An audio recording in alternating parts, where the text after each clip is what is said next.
Praise the lord. నేటి అనుదిన వాక్యము తిమోతికి రాసిన 2వ పత్రిక 4వ అధ్యాయం 10వ వచనము. దేమా ఇహలోకమును స్నేహించి నన్ను విడిచి తెస్సలోనికకు వెళ్ళెను. ప్రియ దేవుని సంగమా, అనేకులు రక్షణ పొందిన మొదటి దినములలో దేవుని పట్ల ఎంతో ఆసక్తి కలిగిన ప్రార్థనా జీవితం కలిగి ఉంటారు. అయితే ఆత్మీయముగా బలపడుతూ కనిపిస్తారు. కానీ ఎప్పుడైతే లోకంలోనివి అందముగా మురిపిస్తూ కనపడతాయో ఇంక మెల్లగా వారి ఆత్మీయ జీవితం బీటలు పడుతుంది.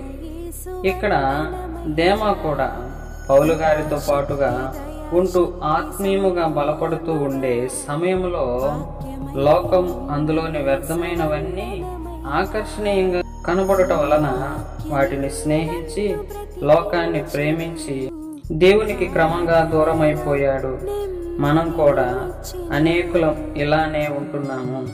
ఒకసారి దేవునిలో వెత్తబడిన తరువాత అందులోనే వేరుపారాలి, బలపడాలి, విశ్వాసంలో స్థిరపడాలి, ఇతరులకు మాదిరి చూపించేవారిగా ఉండాలి. ఆమేన్.